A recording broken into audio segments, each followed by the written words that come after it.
Good morning. Good morning. Welcome to Daily Drop-In, happening every single morning with the Teach Better team at 7 a.m. Eastern, streaming currently and successfully on Facebook, YouTube, Twitter, and Twitch.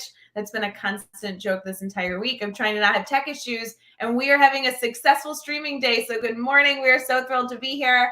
We have so much in store for you on Wednesday, September 29th, because the only Dr. Dave Schmittou is in the house, and we are talking about his passion. So I just want everyone to know there'll be a lot of nerding out in your future. So if you're not in the game to really geek out, this may not be the episode for you. Please go fill up your coffee. We'll have a good news story that is really exciting about what you would do with $400 million. And we have some recommendations for you to continue to dive into questioning and assessment. So we'll be right back. Get ready.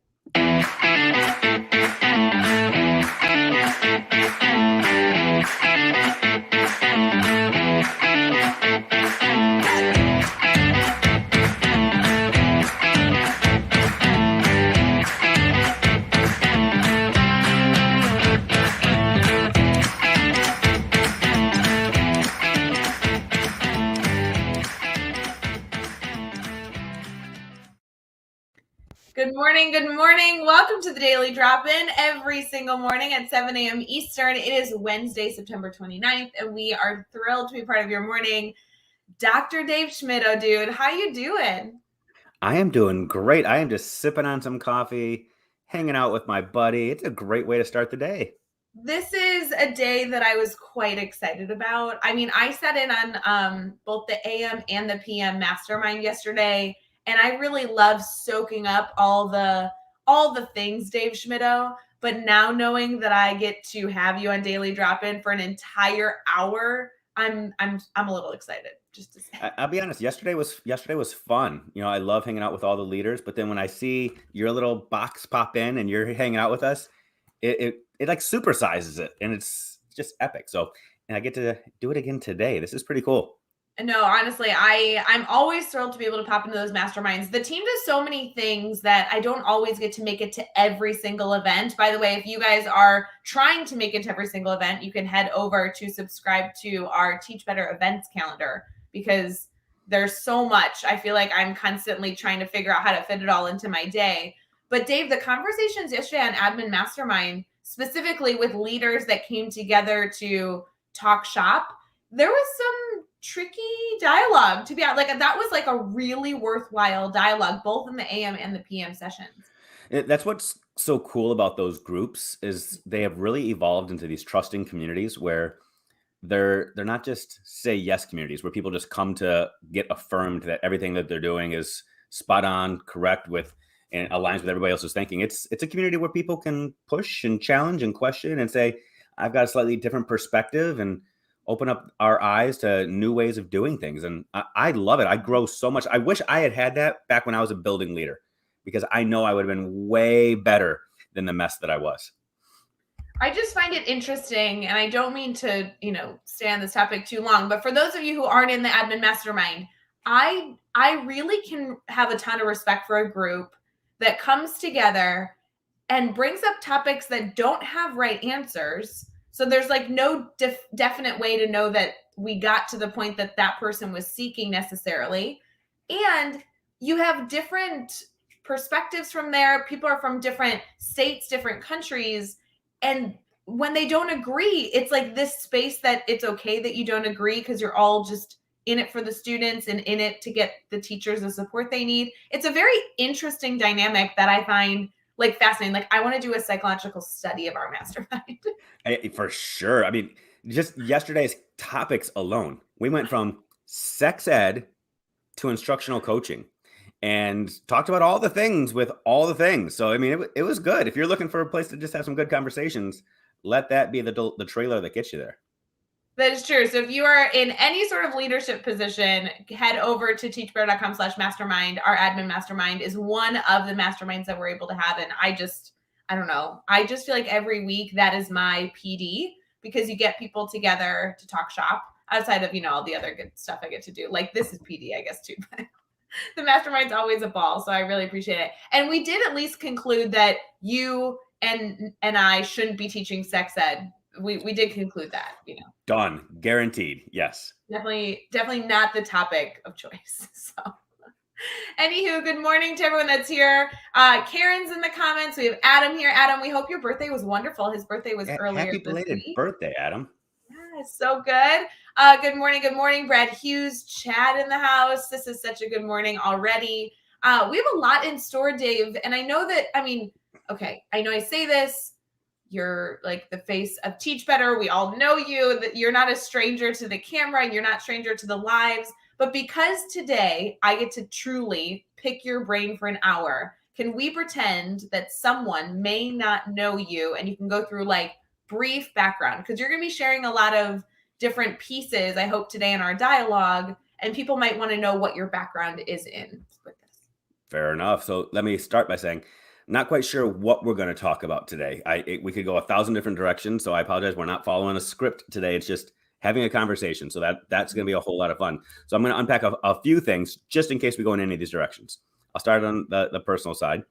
4 kids. I say that because a lot of times my kids come into the stories and anecdotes that I tell. My oldest is in high school. Youngest is down in 1st grade. So I've got a 1st grader, a 3rd grader, a 5th grader, and a sophomore. God bless me. So that's one side of my life. On the other side of my life, I am in my 3rd decade of education, which means I'm an old guy. And in that time, I've been a middle school teacher. I've been a middle school AP, an athletic director, a middle school principal, an elementary principal, an assistant superintendent, college professor. I've worked in a couple of different states and get to hang out with a lot of cool people all the time now.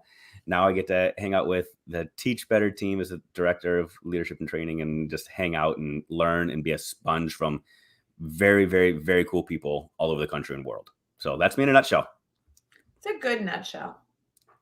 I liked the old guy focus with really cool experience. It's too bad that you weren't busy in your life. Like, even just with all the things you've listed in the titles, as if that actually even meant something. There's so many layers within those pieces of things you've been able to do in education, but it's too bad you haven't done anything. It's really important. Well, it's interesting that some people look at it like, wow, there's a lot of experience. Other people look at it like, wow, were you never good at anything that people would just want to hold on to you? So you can look at it really 2 different ways, that I constantly get pushed around or I've just done a lot. So yeah, I've been around the block a little bit. I think it's great. This week we obviously have a weekly theme every single week for Daily Drop-In. This theme obviously is something that we continue to talk about, but we also take questions live from our crew that joins us as we stream at 7 a.m. Eastern on Facebook, YouTube, Twitter, and Twitch. So while we might think we're going to go in a specific direction today with this dialogue, you also have the power to control this conversation just as much. So make sure that throughout this time, if you have questions on our theme this week, to throw it in the comments, or even questions just about the one and only Dr. Dave Schmittou that you want him to answer. Put him in the hot seat. I love it. Make sure you throw those in the comments as well. Our theme this week is all about the power of questioning. And we've had a lot of dialogue this week around not only the concept of questioning, but it's tied to assessment and everything in between. One thing I know you didn't mention, Dave, is that you are a very, very successful published author. And your most recent book, and I say recent because there's like a million of them. There's actually 4. I do know there's 4, but the most recent one actually focuses on the topic of assessment, which is why I was so thrilled to kind of pick your brain this week, because this is clearly a passion topic for you. It's we could geek out here and we could turn Daily Drop-In into like a 4-hour thing today. Unfortunately, I've got a flight to catch, so people don't worry, that's not going to happen. But we could, because this is one of those areas that I love to talk about. I love to geek out about. And ironically, it's one of those areas that not a whole lot of other educators really geek out about until we dive into it. A lot of people, when they hear assessment and data, say, I'm going to stay away because I'm all about relationships and all about kids. But my spin on it is that they're part and parcel. It's the same conversation. They're dovetailed. So when we go today, I give you permission, Rae. Mute me at any time. Shove me off the screen at any time, because I might just go off. He did say that, friends. He was like, okay, before we go live, just let me know like if I talk too much. I'm like, you're not going to talk too much. We want to hear your insight, Dave. We love it. Good morning to all the people in the comments. We're seeing Nikki jump in. We got Patty with us. So good to see all of you.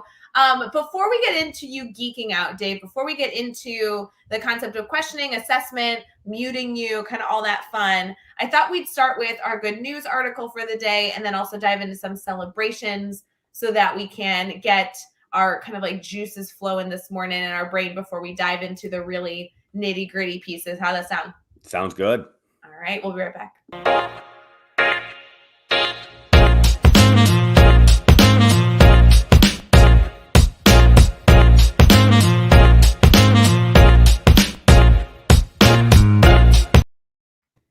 All right, friends, every single morning at some point in the show, we love being able to bring you a good news story and celebrate the holidays for today. Some of the holidays are goofy, some of them are fun, some of them are religious holidays, and all these holidays in general give us something to think through as we continue to work with people. Different people celebrate different holidays. They all acknowledge these holidays differently, and it's always wonderful to be able to say, hey, let's celebrate. So before we get into all that, Dave, I have a very, very important question because our news article that we are going to bring up this morning kind of caused me deep reflection. And I would love to pose to you some deep reflective questions. Are you ready? Let's do it. If right this moment I surprised you and said, Dave, you've been a great friend of mine for the last few years. I respect you like crazy. I want you to be happy with your life. If it's okay with you, I'm going to write you a check for $400 million. What would you do with the money? You would never know. I would close the computer midstream, and I would be living on an island somewhere with no cell reception, no internet, hoping that a message in a bottle makes it to me someday that you've simply said, hi, Dave, just checking in, or you're more than welcome to come hang out and live there as well. But the rest of the world would have no idea that this ever happened because I'm just gone. Well, yeah. I would at least need to get you the money before you went off on this adventure. Feel free to just Venmo me. I got it. Venmo you.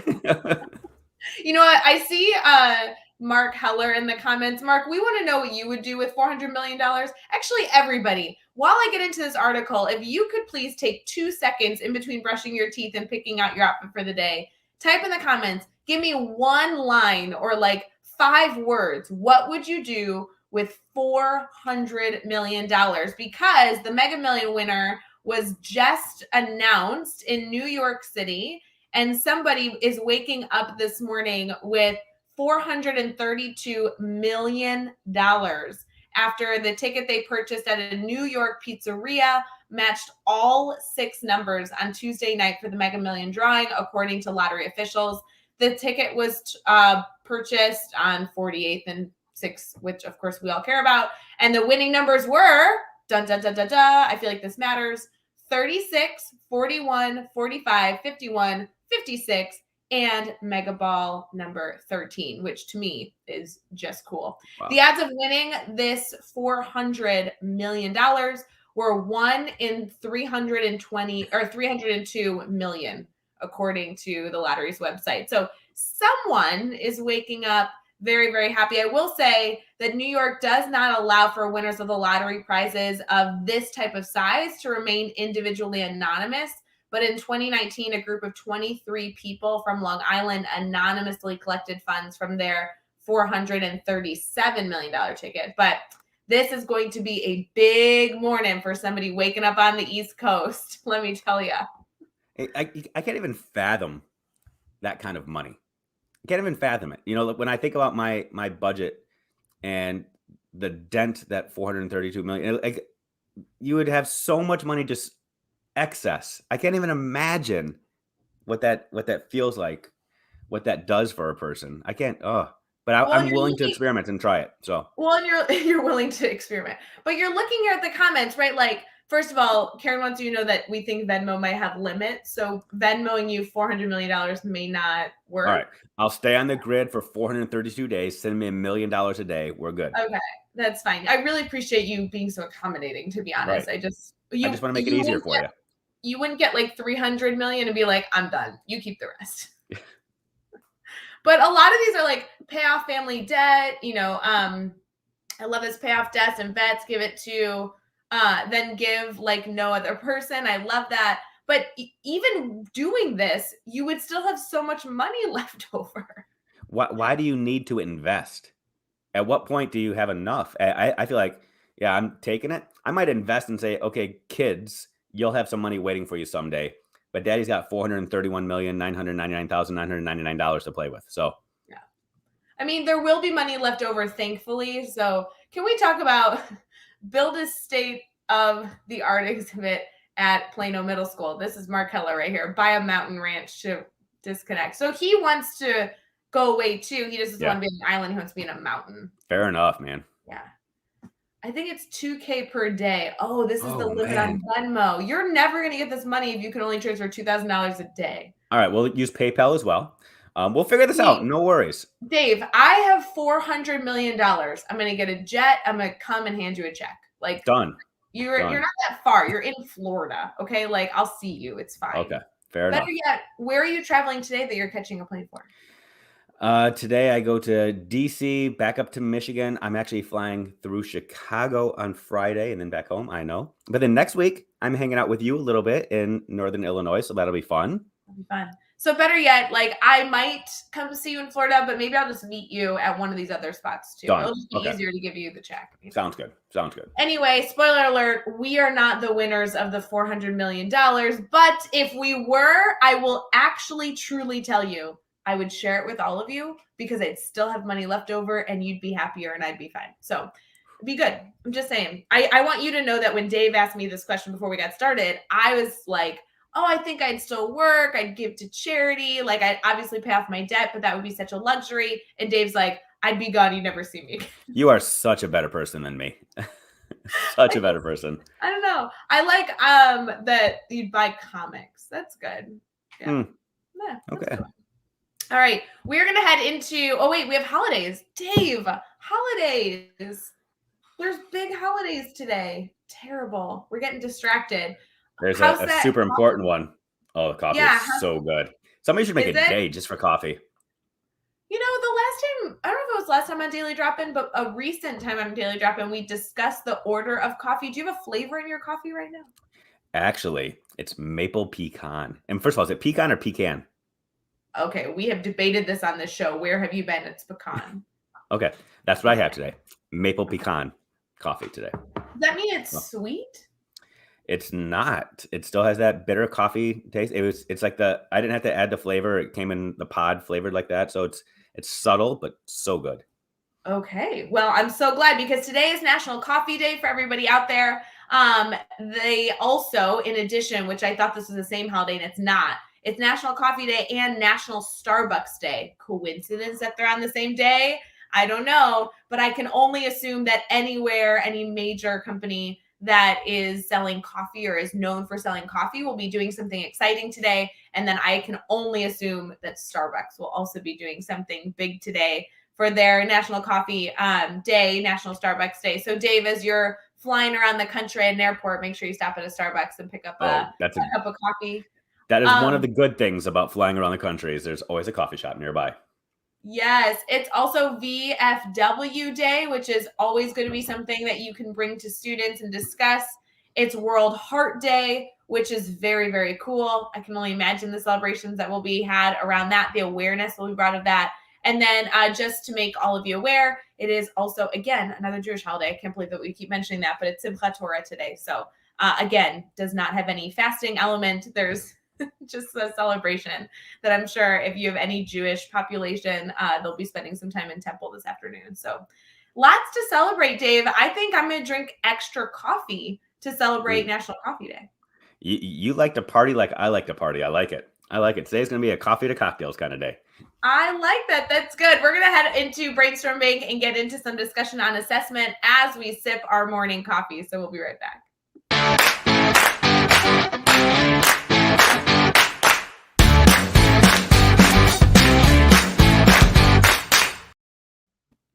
All of you know that our Brainstorm Bank is an intentional time for us to look at you, take a pause, and say, hey, do you need anything? So we're going to be taking your questions live as well as diving into the concept of questioning and assessment, which continues to be our theme all week long.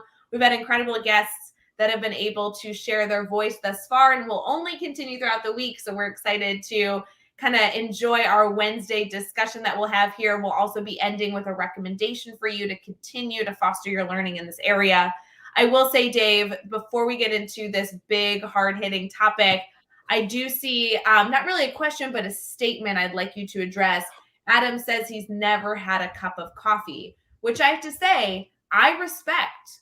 What are your thoughts on like coffee or even like an adult beverage? My mindset's like, I don't need it to have alcohol in it. I don't need it to have the caffeine. I like the taste. I don't know.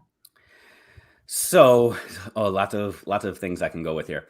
When I'm having a drink of any capacity, I am 0 calories unless it's coffee or alcohol.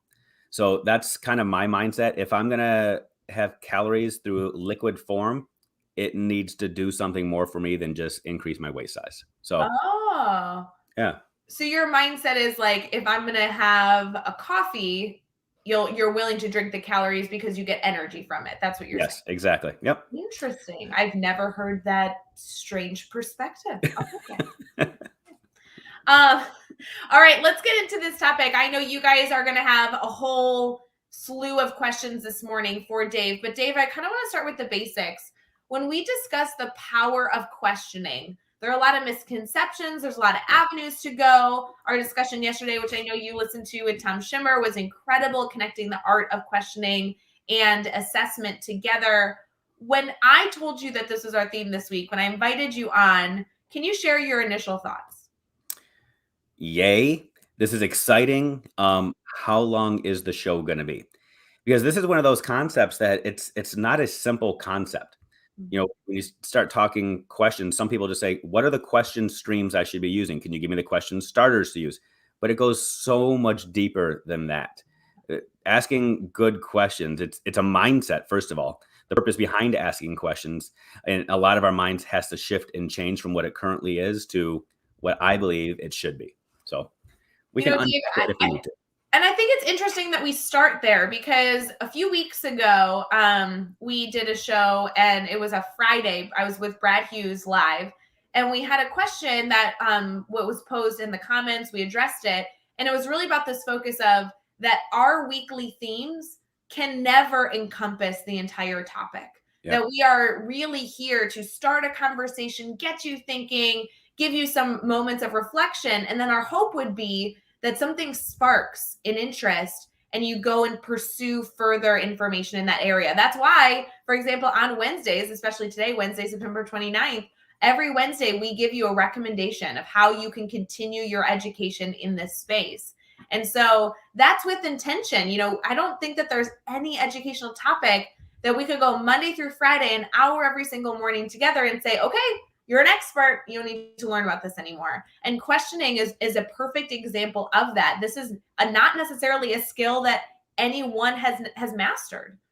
Yeah, it's one where I think everybody knows the importance behind it, but it's so complex. Teaching is hard work. Let me just put that out there. Every aspect of being a good teacher is extremely difficult. I get that, and I recognize that. But I also understand that because it's so complex and difficult that in some capacities, we look for things that we can streamline and try to make as easy and simplistic as possible because we have so many other things. Questions and assessment, unfortunately, have been those things I think that we've pushed off in a lot of areas. Because we don't like how other people have used assessment data questioning against us. So we've said, I don't believe in it because it's how it's being implemented. And 2, because it is so complex and we start thinking about statistics and data and all this other stuff it is overwhelming. It is exhausting, but there are ways that we can simplify it and understand the complexities of it at the same time. So as you're thinking through the concepts of questioning and assessment, which I know really we've discussed so broad and something that you have dedicated so much of your time to researching and better understanding how it can be applicable to a teacher in the trenches. That's something I so value about you. It's not just about this overarching concept of we should understand this theory better, but how do you actually get it working? How do you get it in the trenches? What do you think is the most common misconception? So I'm gonna point out a resource to people right now. If you did not watch or listen to Tom Schimmer yesterday, that's your first starting place. Because Tom said something yesterday that I wanted him to just preach it from the rooftops and sit there for the entire hour and talk about, because it's a huge misconception. What he talked about was the formatting of the questions and how oftentimes we think like multiple choice and true false questions are bad questions because people think they're low level questions or that they can't get to the heart of understanding. And that is so far from the truth. You can have amazing multiple choice questions and amazing true false questions, because questions, the right questions, aren't designed to simply say, what does a kid know? But the right question is designed to say, what is a kid thinking? Or what is anybody thinking? And when you start to unpack what somebody's thinking, that question should lead to more questions. So don't get yourself caught in the trap thinking that the question format limits the question's use. It's interesting, Dave. That was truly, I think, the only moment yesterday where he got very intentional with his language, and he was adamant that Yes. that this was something that he wanted to get across to our audience. And I think that power he had to shift his very easygoing dialogue to saying, no, this is a misconception that I will not allow to exist in this field, was really powerful. That was at the tail end of the segment. For those of you that didn't tune in yesterday, I really encourage you to go listen back to that Tuesday episode, because it was about the end of our brainstorm bank right before the good news segment on that Tuesday show. That was so fun. Do you mind if I kind of just geek out a little bit? I don't know what the timeline is for the segment, but I would love for you to geek out, please. I'm going to sit back and sip on my coffee. So I'll just give a couple of examples so that people can have practical, conceptual understanding of this. So let's just assume I'll give maybe a math example and a social studies example, two seemingly opposite ends of the spectrum, so we can see where this applies. Fair. So I'll start with a social studies example. Let's assume that you are a social studies teacher and you're asking a question that typically others would identify as a recall question. So you and I, we've talked about the depth of knowledge things, but I'm just going to call it recall for the sake of our understanding right now. Yep. Because that's a whole other can of worms that I might dip my toes into for a second. But a recall question, and let's say you ask the question to your students on a social studies quiz, test, whatever you want to call it, paper, pencil, assignment, and you ask the students to tell you where the Mason-Dixon line is. Maybe you just taught some sort of unit on geography, or maybe it was the Civil War. Maybe you're talking Reconstruction. Who knows? But you said, where is the Mason-Dixon line, right? Simple question. It's recall. Some kids might have copied your notes during class and literally just memorized every word that you said. And they memorized it. It spans between Pennsylvania and Maryland. And that's literally what they memorized. After the test or quiz, they'll forget all that. They won't know. They just memorized it because they just copied your words on that low-level recall. Another kid, however, might have remembered the answer because they actually went on a family road trip, and they remembered when they crossed the Pennsylvania-Maryland line that they saw a sign, or they saw a party store that was called the Mason-Dixon Party Store. So now they're drawing this extension from a prior experience to know where the Mason-Dixon line is because they can remember it from their context and their experience. So for that student, it's not basic recall that they just memorize the teacher's words, but they have a context or an extension to pull into their memory banks to help them come up with their answer. The bottom line is, in your question that you asked, you're not just saying, did you memorize my words? You want to know what the kid is thinking, what context they have. You could ask that question in 1,000 different ways, which maybe we can talk about in a few minutes, to not just determine did they get the right answer, but how they got that answer, because that's more important. As the teacher, your job is to constantly be providing interventions and or extensions, depending on how you frame it, based off of the kid's thinking, not just what the kid answered. Your question should be designed to say, what are you thinking, not just what do you know? Because as the teacher, again, lots of different interventions you can provide. One could be tell the kid, just study more. Go home and make some more index cards and memorize my words. Copy off of me, and you'll be more successful. That's one approach. Or as the teacher, you can interweave stories, show videos.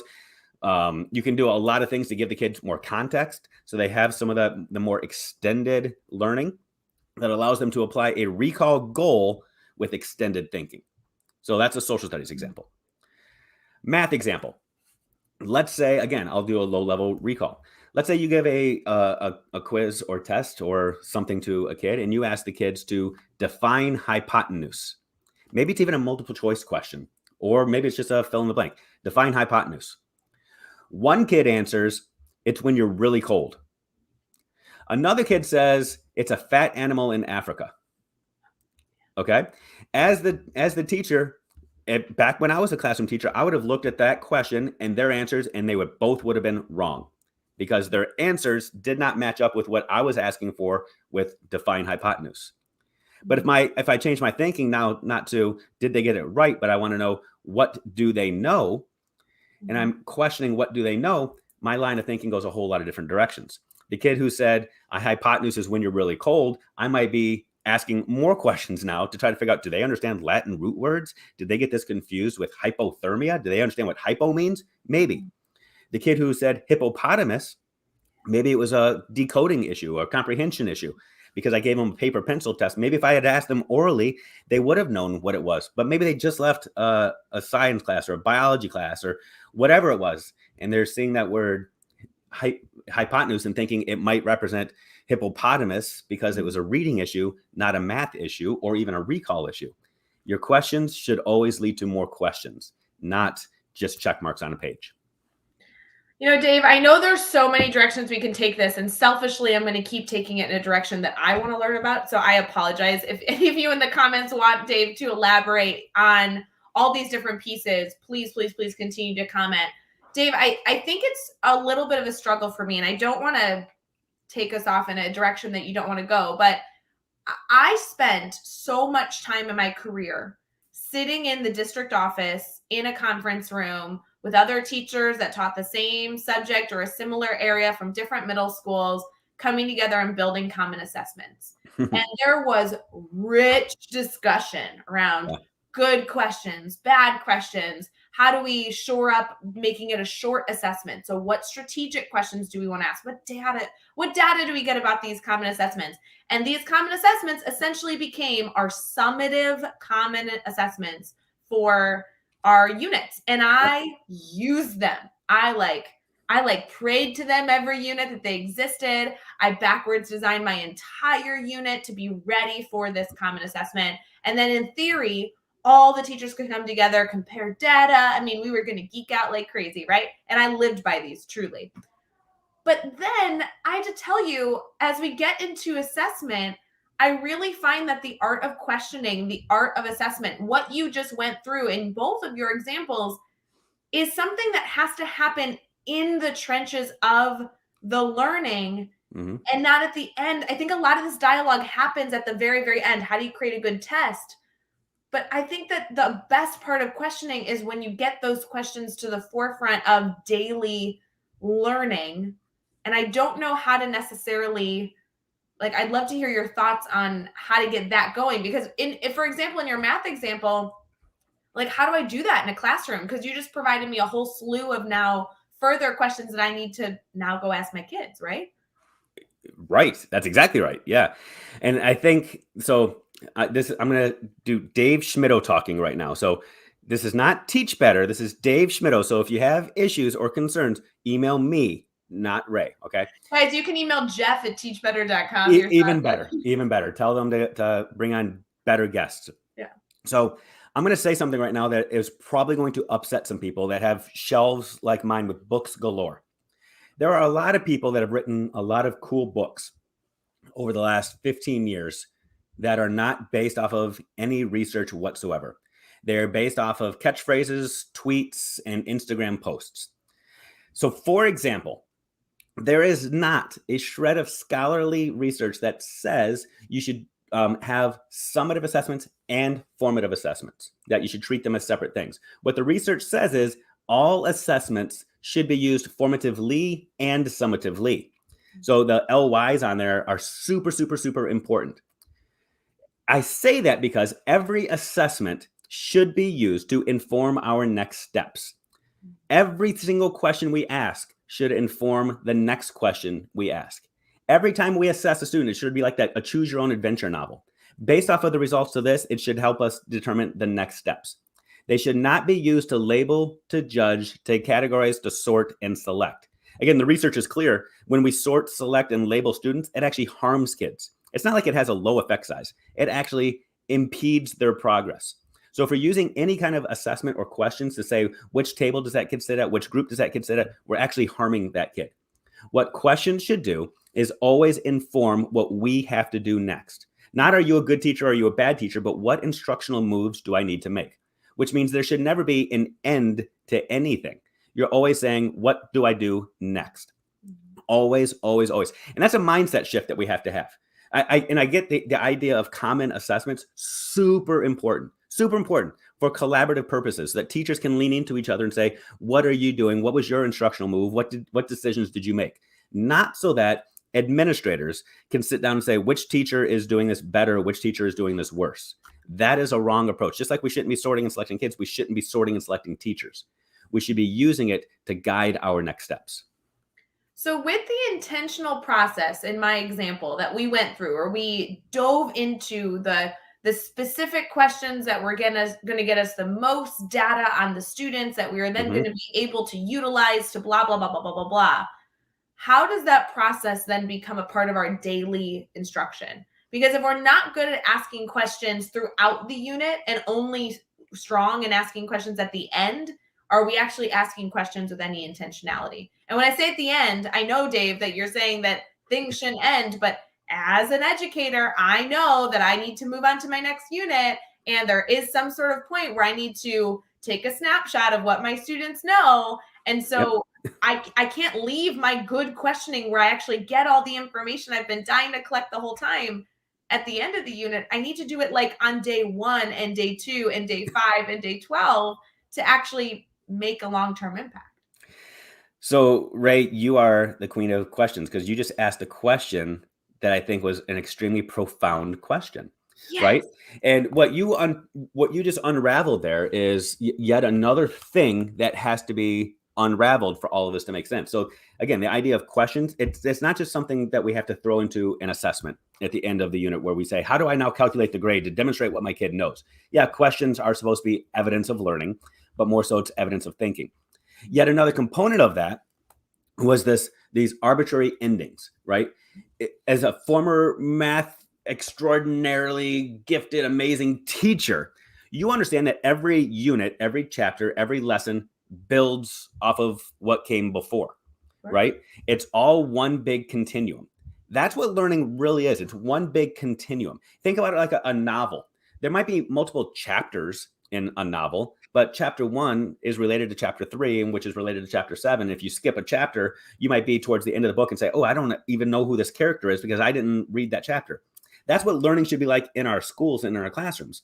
Just because we have split the book up or the chapter up or our pacing guide up into chapters or units doesn't mean that they're not still related and part of one big continuum. The arbitrariness is because as humans, we like to compartmentalize things.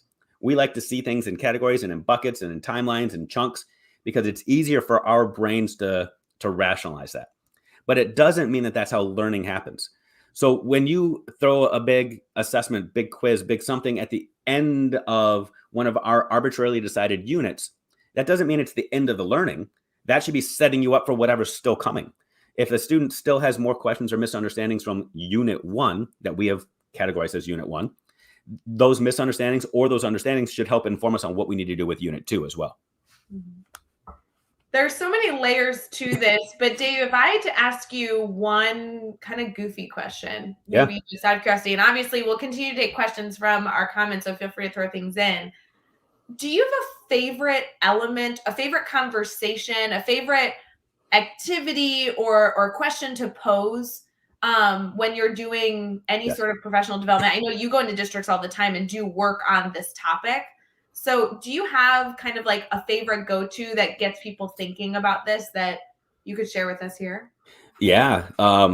And so for this one, I'll have to paint a word picture for you. Good. But I want you to imagine that up on the screen, I have a picture of a bathroom scale, a scale that we step on in the mornings to say, how much do I weigh? And it's an image that I stole from a friend of mine's Instagram account. And on the image, it shows 416 pounds. And the question I ask when you see 416 pounds is he healthy? The he in this situation is a man by the name of Patrick. And I got Patrick's permission to share all of this. But the question is he healthy at 416 pounds? And there are lots of people that have conversations about their judgments on health based off of that one question, that one snapshot in time. Mind you, all assessments are simply evidence of something in a snapshot of time. So an image, it's a snapshot in time. Mm-hmm. Then when we go to the next slide, we see 416 pounds. Then there's another image of 400 pounds, another one at 330, another one at 300, another one at 280, all from Patrick's Instagram account over the last 18 months. And my question is no longer, is Patrick healthy? My question is Patrick healthier? It's a much different question, because one of the things we're trying to determine is the process and the progress. So Patrick has been on this journey now for 18 months of trying to lose a ton of weight. But if we take any snapshot and say that snapshot tells us the whole story, we miss out on a lot. I'll ask you a similar question, Rae. I'm going to give you some facts about me. Okay. 181 pounds, go to the gym every day. I run about 50 miles a week. My resting heart rate is 62 beats a minute. Am I healthy? My answer is yes, but I feel like this is a trick question. Well, that's it. It's yeah, but I joke all the time. I love Sir Mix-a-Lot. He's got all those big butts. There's always a big butt that we have to follow up with. Questions always lead to big butts. Yeah, but right. With that data, you could say I'm healthy. But if I add extra layers to this, right? I'm 43 years old. My dad had his first heart attack at 42. His dad passed away at 42. On my mom's side, my mom is diabetic. Both of her parents were diabetic. There's a history of mental illness in my family where I had two, my aunt and my uncle both passed away by suicide.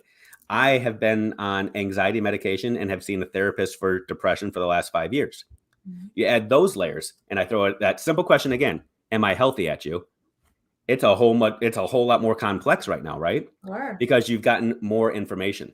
That simple question I asked you and the surface seemed like a simple question, but sometimes the more information you have leads to more questions. And even sometimes the more information you have, coming up with a simple answer is even more complex. And I think that's what we need to remember as educators.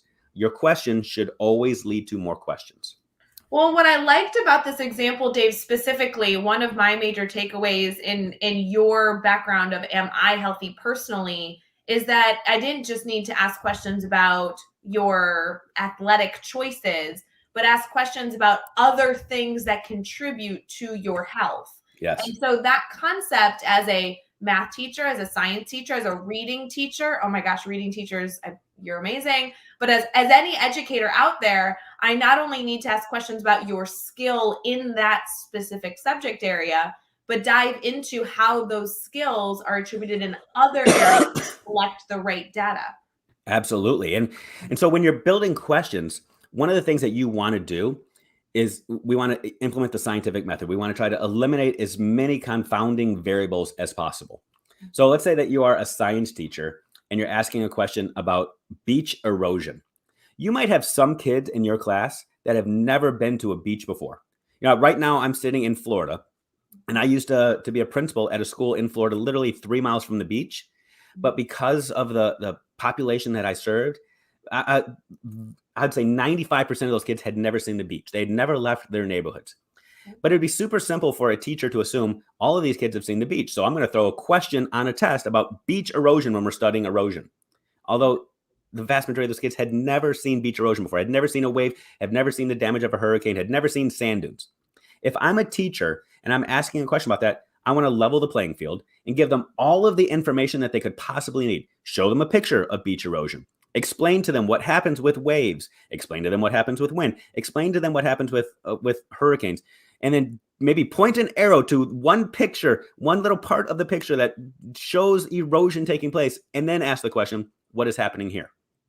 Level the playing field. Don't assume that kids have simply just memorized your words and can regurgitate them back, especially if some kids are going to be depending on using context and extended thinking to answer your questions. Give them the extensions that they need, because that's where lasting learning comes from. We're talking about depth of knowledge.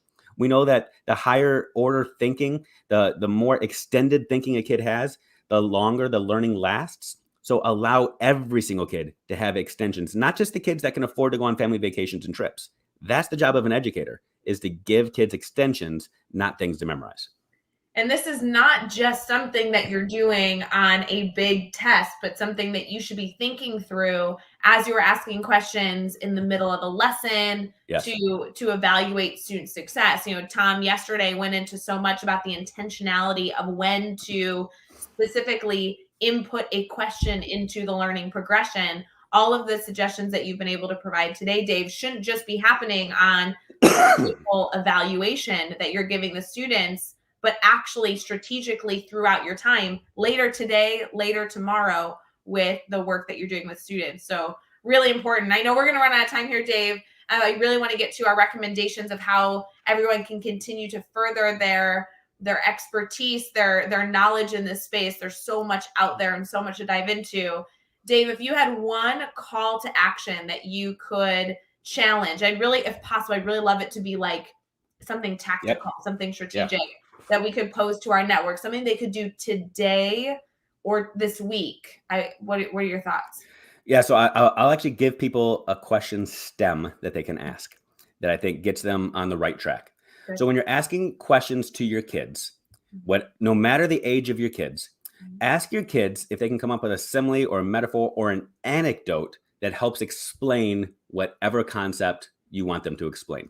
Again, there's a lot of brain science and research behind this, and anecdotes and parables and stories and how they go into lasting learning. But if kids can make connections to their current learning using other abstract understandings, then you'll be able to help unpack their thinking, their understandings, to help figure out the next step. So if you're asking the question about a hypotenuse, ask them to come up with a story or an anecdote that shows their thinking or understanding of a hypotenuse. If you're asking about the Mason-Dixon line, ask them to create some sort of story, anecdote, simile to represent the Mason-Dixon line. Ask that question, and you'll really be able to start understanding their thinking.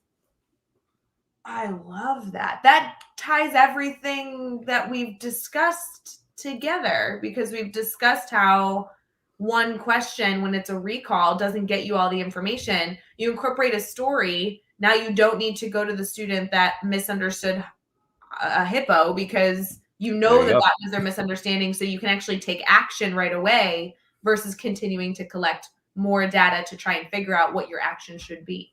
Exactly. You're exactly. So smart. All right, we're gonna get to some recommendations. My mind's blown. I need a minute.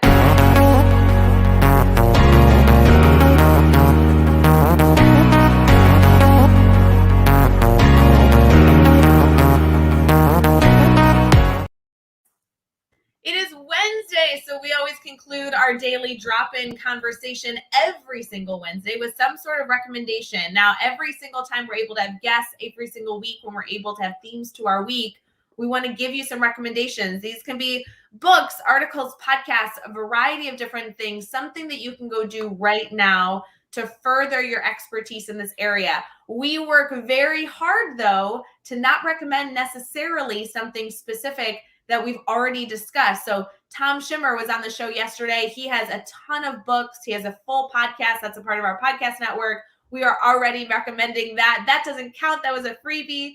Dave, you have published incredible work around this concept. One of my favorites personally was your most recent book on assessment. We are not using, that's not a cop-out. We're not using that as our recommendation. I always recommend that book as a resource for people. You also have a podcast. I know you are constantly discussing a variety of topics. Assessment has come up numerous times. So I hope people go check out those things as well. What we need right now is a recommendation that we have not discussed yet for people who are popping into this dialogue throughout the week and saying, I want to be better at questioning. I want to be better at evaluating what students need and know how to respond. I want to utilize assessment more effectively. So rather than you do the cop-outs of things that we know we already love and enjoy on this topic, what are some new things that we can have our network go check out? So one thing I have to do real quick is I have to say goodbye to one of my kiddos. Bye. Heading to school right now. I'm sure I'll see another one in a second too, so I apologize if that happens again. Love it. So I'm going to offer a recommendation that I absolutely adore. It's something that inspires me and pushes me and challenges me. Here's that other interruption. Love you. Bye. So I'm going to recommend the work of Star Saxton. I don't know how Oh, many people know Star Saxton, but Star is an amazing educator. She is brilliant, and she takes a lot of these big concepts and makes them practical and useful. Um, she's with ASCD, isn't she? Like yeah, an emerging. she does some stuff with ASCD. She had some stuff with Times 10 Publishing. Hacking assessment is a perfect example. Assessing with respect is another example. She is brilliant. So Star Saxton would be my go-to if you are intrigued by this and want to know more and really want to push your thinking, do a book study at school, work, any of those things. Look up Star Saxton. Also, Eric Francis. He has a book and does a lot of work on, now that's a good question, how to ask questions to kids, how to ask questions to each other. Or you can always go to law school and have your professors really grill you with the Socratic method and really. So if you really want to push things, go to law school and that'll help you too.